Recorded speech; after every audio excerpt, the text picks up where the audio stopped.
Përshëndetje miqtë e mi. Të gjithë ne kemi luhate të humorit, nga aktive të lumtur në të mërzitur për vdekje. Por nëse luhatet e humorit janë aq të rënda e të zgjatura, atëherë diçka tjetër është duke ndryshuar. Personazhi i historisë sonë të sotme kaloi vite të tëra pa forcë dhe energji. Megjithatë, kaloi nga tragjedia në triumf në momentin kur zemra, mendja dhe jeta e saj u bën të lira nga prangat.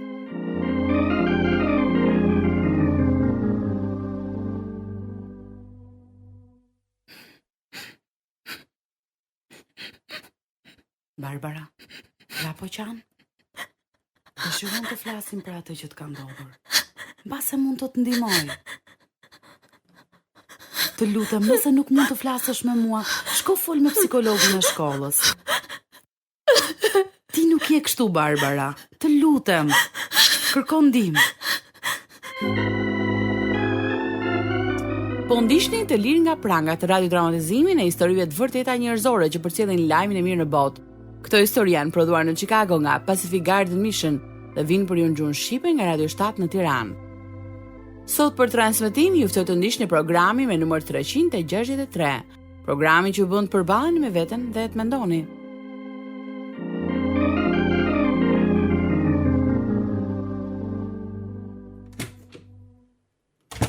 Barbara? Çfarë po bën në shtëpi? Nuk duroja dot më, mami. Mos më thuaj që ke lënë universitetin. Po, e lash. Por ti për pak merrje diplomën. Mendon se nuk e di këtë? Vetëm 9 kredite më kishin mbetur. Vetëm 9 kredite! Me siguri do t'ja kishe dalë deri në fund të semestrit, po të kishe duruar edhe pak. Jo, nuk mundesha. Vetëm lot kam derdhur, mami. Nuk e duroja dot stresin. Unë jam lutur kur ti më ke thënë, por me sa shoh nuk të pas ka ndihmuar as pak. Asgjë nuk më ndihmon më, mami. Asgjë. Unë jam vetëm një dështake. Personazhi i historisë sonë të sotme nuk ishte as pak dështake, por kjo ndodhi vite të tëra para se ta kuptonte këtë gjë. Ta kuptonte se armiku e kishte kthyer në viktim. Kjo është historia që tregon ndryshimin e Barbara Caldwell, dëshmia e saj e vërtetë që vjen tek ju tani në Të lirë nga prangat.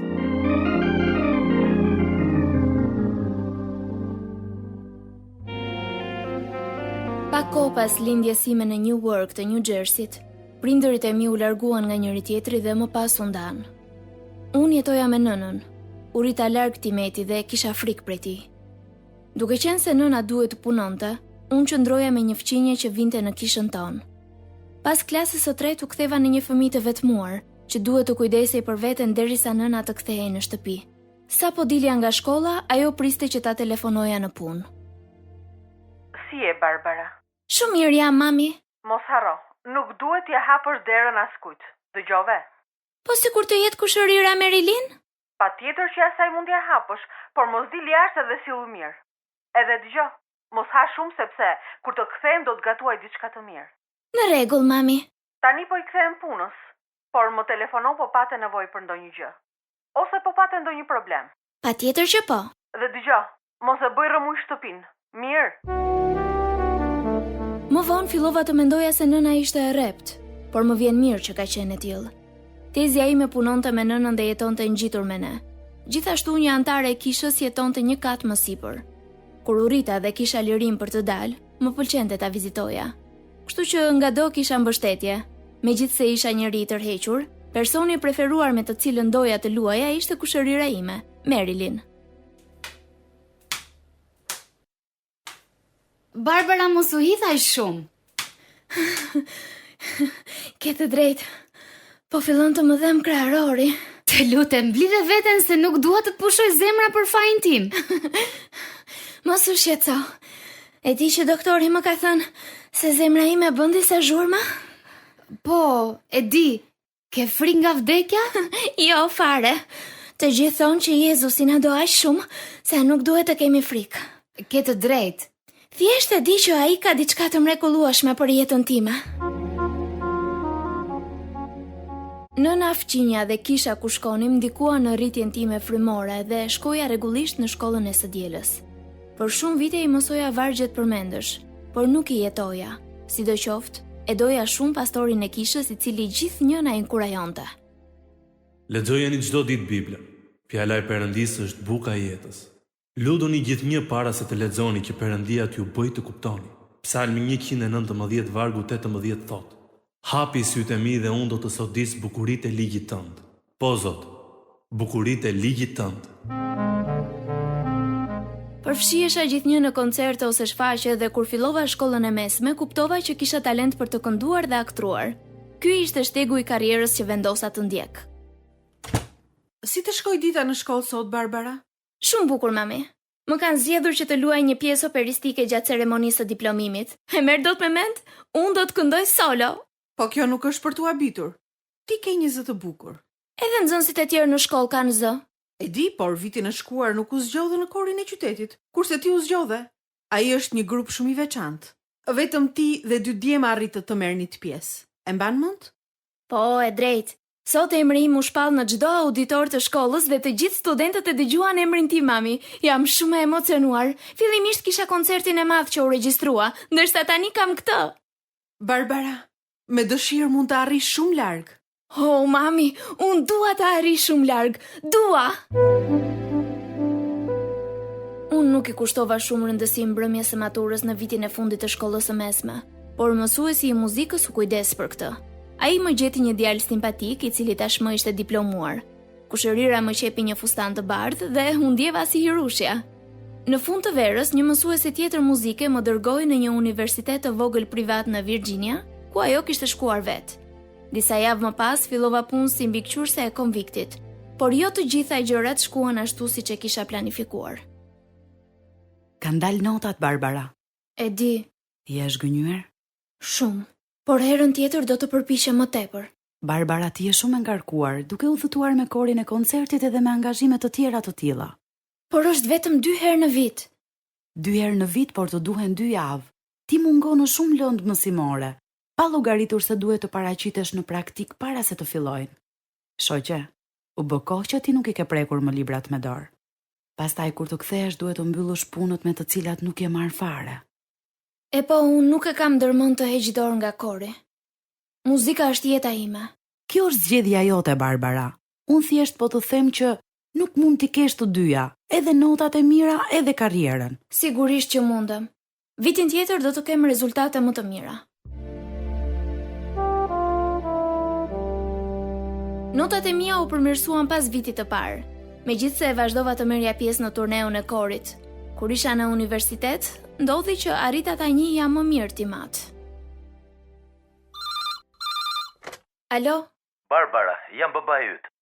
Oh, përshëndetje, babi. I more parat që të dërgova? Po, I mora, të falenderoj, më ndihmojnë shumë. Më bëhet qefi. Si e me notat? E di, kam marrë nota të shkëlqyera. Sa mirë. Gjithashtu më kanë përfshirë në programin që ju jep çmime studentëve me rezultate të shkëlqyera. Mos më thuaj. Do me thënë tani mund të mburrem me ty. Vazhdon të këndosh me korin? Po, 2 herë në vit udhëtoj me grupin dhe çdo koncert zgjat 2 javë. Po kur e gjen kohën për të studiuar? Shfrytëzoj çdo mundësi. E di, jam mbikëqyrse në konvikt. Pa shiko. Pas ke ndryshuar shumë. Nëna jote pas ka bërë një punë mjaft të mirë me ty. Babi, këtë vit kam në plan të futem në shoqërinë studentore të vajzave. Barbara, nuk duhet ta lodhe shumë veten. Jeta ka disa kufi. E di, por unë jam e fortë, babi, dhe kam vendosur që të kem sukses në jetë. Nuk e dija që mendja mund të duronte kaq shumë, por me studimet, punën, udhëtimet, me korin dhe më pas me shoqërinë studentore të vajzave, unë fillova të ndihesha e dobët. Semestrin final të vitit të fundit, kur nisa praktikën për të dhënë mësim, presioni më rrëzoi. Ndaj shkrova nënës. Nën, lutu për mua. Jam në një presion shumë të madh dhe ky është vetëm fillimi. Tani kam shumë dhimbje koke dhe shtrëngime në krahëror. Mendoj se e kam prej praktikës së mësimdhënies, por unë kam për të bërë më të mirën. Çdo ditë më duhet të zgjohem në orën 6 të mëngjesit. Në orën 7 ha mëngjesin dhe në orën 7:30 dal nga shtëpia për të shkuar në shkollë, në orën 8. Gjysmë ore përpara se fëmijët të mbërrinë. Në fund të 12 javëve praktik do të jem e raskapitur. Të shtunave dhe të dielave më duhet të punoj në konvikt, kështu që nuk po gjej pa kohë të lirë për veten. Gjërat janë shumë të vështira, mami. Mos harro të lutesh për mua. Perëndi i dashur, ndihmoje vogëlushën time ta kaloj këtë kohë stresuese. Kujtoje asaj që mund të drejtohet ty në çdo kohë. Për lavdin tënde, Zoti im, për lavdin tënde. Shumë shpejt pasi i shkrova nënës, fillova të zgjohesha herët në mëngjes. Ulesha në shtrat dhe qaja pa ndonjë arsye. Shoqja e dhomës donte të më ndihmonte, por nuk dinte se çfarë të bënte. Në fund duhet të merrja një vendim. Barbara, po largohesh? Po largohem. Po je kaq pranë diplomimit. E di, dje bisedova me psikologun e shkollës dhe ai më këshilloi të largohem dhe të kthehem më vonë. Gjithashtu më tha se po shfaq shenja depresioni. Kur ti fillove të qaje shpesh, e kuptova që diçka nuk shkonte. Në shtëpi do shkosh? Po, mami do të zhgënjehet shumë. Më vjen keq. Faleminderit për të gjitha. Kur isha në universitet, nëna ishte shpërngulur në Kenilworth të New Jersey-t, ndaj shkova atje. Ajo ishte shumë e shqetësuar për mua. Barbara, ende zgjuarje? Zgjuar jam zgjuar. Nuk po më zinte gjumi. Por është ora 3 e mëngjesit. Do të fle nesër deri vonë. Po ti çdo natë po flevon. Kjo nuk është normale. Pastaj edhe mua më le pa gjumë dhe nesër duhet të shkoj në punë. Më vjen keq, mami. Do të përpiqem të mos bëj zhurmë. Dëgjoj, duhet të shkosh të vizitohesh që të kuptosh se ku qëndron problemi. Unë nuk kam asnjë problem. Lëri këto tani, që e ke një problem e ke. Mos po merr drogë? Sigurisht që jo. Si mund të ma thuash këtë? Atëherë nesër do të shkosh të vizitohesh dhe nuk dua kundërshtime. Në spital më diagnostikuan me depresion manik. Më dhanë disa ilaçe dhe ato më qetësuan për pak. Ishte viti 1977, fillimi i viteve të konfuzionit dhe errësirës shpirtërore. Thuaj se çdo vit, nëna ose dikush tjetër më çonte në spital për shkak të sëmundjes dhe u bëra paranojake. Gjatë fazës së depresionit endesha rrugëve gjatë gjithë ditës dhe natës. Disa herë jam mbatha në New York dhe më shumë se një herë u largova nga shtëpia vetëm me rrobat që kisha veshur, pa pasur para për ushqim apo strehim.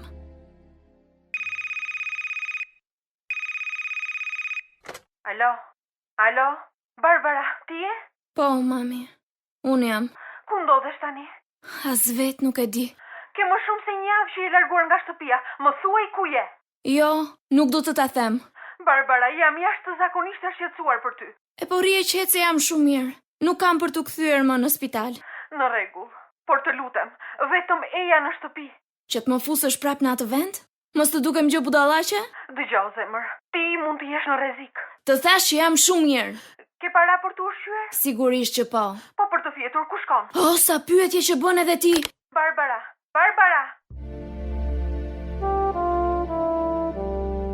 Disa herë mora autobusin për të shkuar në një shtet tjetër, por përfundova në spital për shkak të sjelljes sime të çuditshme.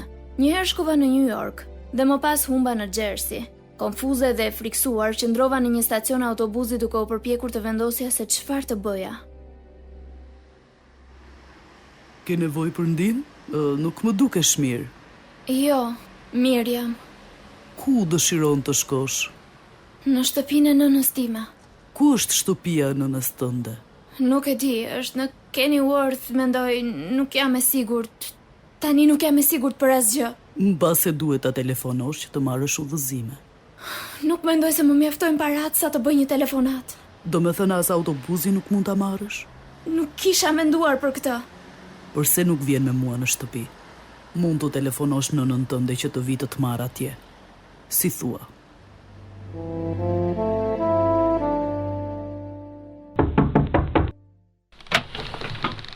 Këtu është ti me bi, Barbara? Po, këtu është, hyni brenda. Si ndjet? Shumë konfuze. Ajo nuk është mirë nga mente kokës.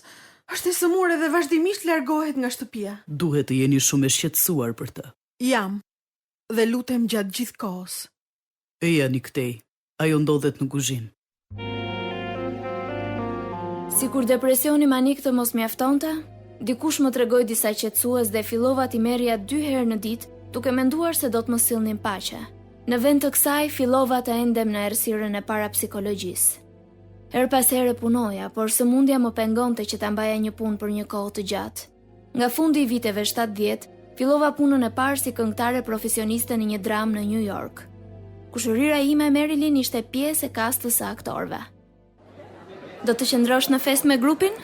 Jo, po ti? Do të ri. Atëherë unë po shkoj në shtëpi. Je sigurt që do t'jesh mirë? Sigurisht, e di rrugën për të kthyer. Në rregull. Vetëm bëj kujdes.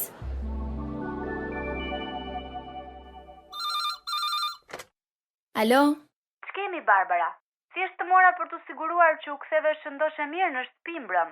Oh, Marilyn, ishte një aventurë vërtet. Pse çfarë ndodhi? Atje erdhi një djalë që nuk ishte i ftuar në fest. Pastaj më ftoi bashkë me 2 aktorë të tjerë në shtëpinë e tij thjesht për të kaluar kohë së bashku. Ashtu? Po, kur mbërritëm atje unë kalova një nga ato momentet e mia. Para se ai të hapte derën i thash që apartamenti i tij ishte plot me lule. Dhe ashtu ishte? Po, ai u habit që unë e dija këtë. Wow, sa e mpret që je, Barbara. Gjithashtu i kërkova leje që të shikoja një album fotografish që kishte dhe vura re një fytyrë të njohur. Sa po e pash, hova përpjet dhe i thash se e njihja atë vajzë. E kisha pasur në universitet dhe se kishte vdekur nga kanceri. Po si dihet të gjitha këto gjëra? As vet nuk e kam iden. Unë nuk e kisha parë atë vajzë që nga koha e universitetit. Me sa duket ajo ishte motra e tij dhe ai filloi të qante. Më pas na kërkoi të largoheshim. Më vjen mirë që nuk erdha me ju. Sa do doja që as unë mos kisha shkuar, nuk dua të dëgjoj më përpara psikologjin. Më ka marrë mendjen. Unë vazhdoja të hyja dhe të dilja nga spitali thuajse çdo vit. Për disa vjet arrita të bëja një jetë normale. Në vitin 1982 u martova, por pas një muaji kalova një krizë depresioni manik dhe im shoq nuk e duroj dot këtë. Barbara, po i të shoq ku është? Çdo gjë në rregull? Asgjë nuk është në rregull, mami. Im shoq kërkon të ndahemi. Pse? Çfarë ka ndodhur? Thjesht reagova keq ndaj diçkaje që ai tha. Por ti mund ta zgjidhësh apo jo? Nuk mendoj se mundem. Ai u tregua mjaft i prerë. Por ai e dinte shumë mirë për sëmundjen tënde para se të martoheshit. Po, e dinte. Megjithatë nuk e kishte provuar të ishte pjesë e ndonjë situate të tillë. Ti nuk më dukesh edhe aq e mërzitur. E po, mendoj se ai nuk ka qenë për mua. Im shoq më ndau, por unë nuk qava asnjëherë për martesën time të dështuar. Emocionet e mia ishin të parashikueshme. Ky ishte thjesht një zhgënjim tjetër. U përpoqja të shkoja sërish në universitet në Richmond të Virginias, por mu desh të tërhiqesha sepse kisha nevojë për një ndërhyrje kirurgjikale. Isha duke jetuar me një grua në konvikt kur më shtruan sërish në spital për një krizë tjetër depresioni manik. Perëndia e përdori këtë grua për të më treguar nevojën time të vërtet. Një lindje frymërore që do të më jepte jetë të re. Fatkeqësisht kalova një krizë tjetër dhe shkova në shtëpi me nënën. Më vonë, prindërit më kthyen në Richmond për të marrë gjërat e mia. Pa na thuaj pak Barbara, çfarë planesh ke tani? Nuk mendoj se do të kthehem më në universitet. Është hera e dytë që e provoj dhe nuk ja kam dalë mban. Ndaj mendoj se nuk bën për mua. Më dukesh mjaft e vendosur. Jam e vendosur. Ç'të shtyu të marrësh këtë vendim? Unë ja kam dorëzuar jetën Zotit dhe tani dua të jetoj për të. Ashtu? Na trego pak më shumë. Po ja, unë kam jetuar në errësirë dhe errësira më kishte pushtuar mendjen. Por ti je shpëtuar kur ke qenë e vogël, në moshën 8 vjeçare me sa mbaj mend. E di, mami, por ajo ka qenë vetëm një lutje. Unë nuk kam jetuar për Zotin. E planifikova jetën dhe karrierën time pa e marrë në konsiderat Perëndin. Tani e kuptoj që jam krijuar për t'i dhënë atij lavdi. Fryma e Perëndis jeton në mua tani, dhe ndërsa lexoj Biblën, Zoti më tregon se çfarë duhet të bëj. E po unë kam qenë gjithnjë krenar për ty, Barbara. Edhe kur kam prekur fundin, si tani? Gjithnjë. Faleminderit, babi. Në fakt askush nuk është i përsosur. Përveç Jezusit. Kur isha në spital, e kam kërkuar gjithmonë Perëndin. Mbase ai ka plane të tjera për jetën tënde. Shpresoj të jetë kështu. Një gjë është e sigurt, që unë nuk mund ta ndryshoj dot veten time. Ndërsa Zoti mundet. Kam nevojë për të dhe ja kam thënë këtë. Atëherë do të vish me ne në kishë të dielën. Sigurisht që po. Ishte mrekullueshme për mua t'i kisha prindërit me vete në atë udhëtim për në shtëpi. Së bashku pa mëri. Ishte shtatori i vitit 1992. Që nga koha kur u diagnostikova me depresion manik, për 15 vjet isha endur në errësirë.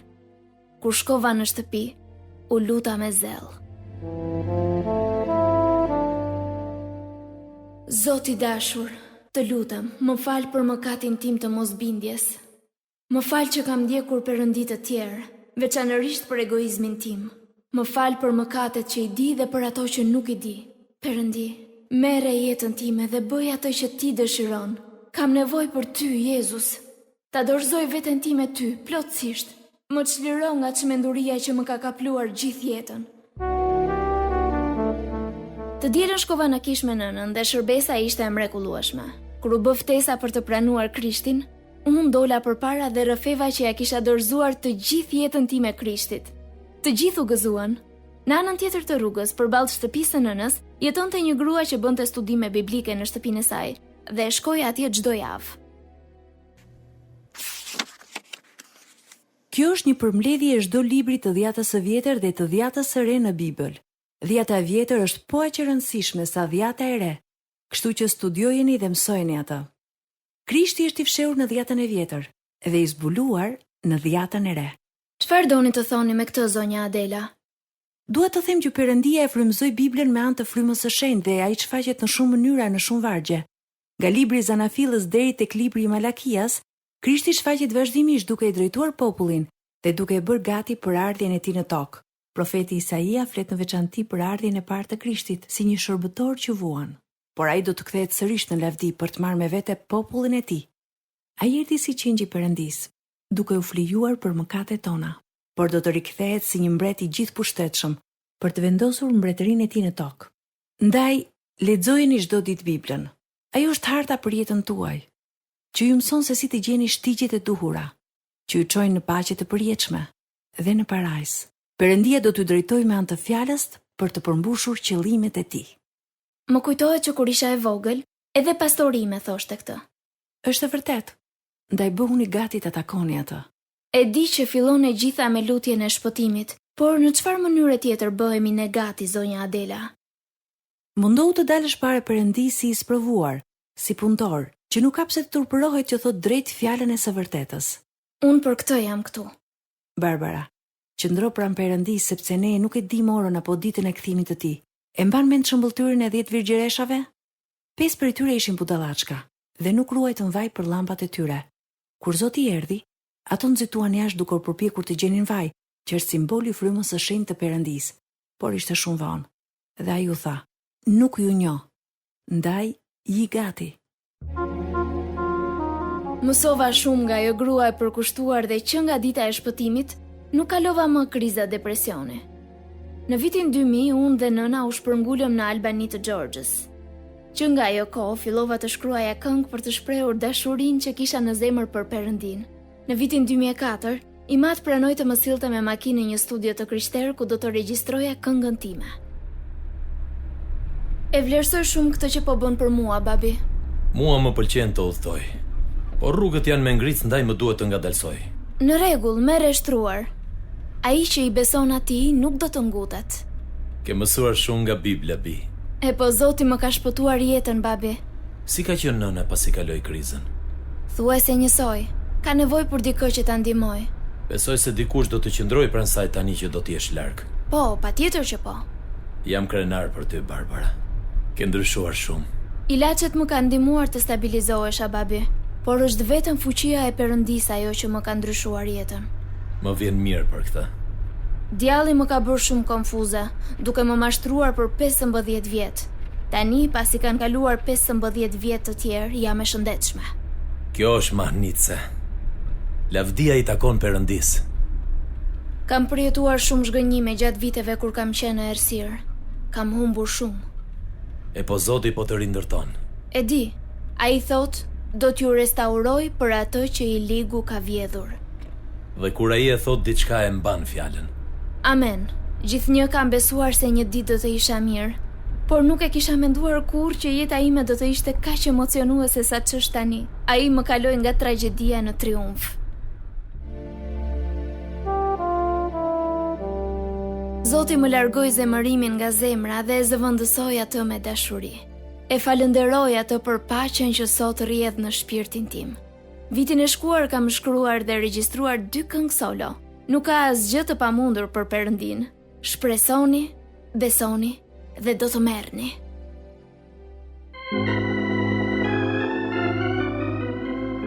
Dëgjuesi dashur, ky lloj shpëtimi dhe shpengimi është edhe për ty.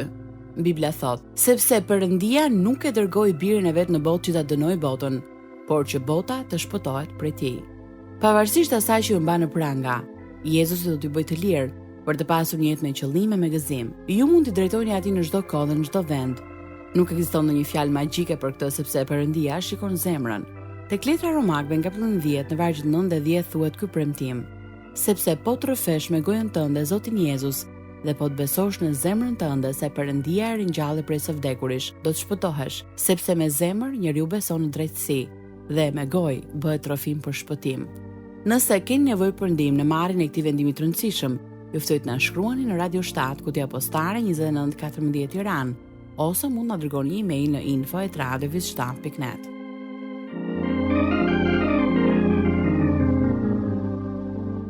Ndoqët programi me numër 363. Kjo ishte historia e vërtetë e Barbara Caldwell. Të lirë nga prangat prodhua nga Pacific Garden Mission dhe u soll për një gjuhë shqipe nga Radio 7 në Tiranë, por të treguar nëpërmjet historive të vërteta, se nëse jeta juaj është bosh, ajo mund të mbushet derisa të derdhet.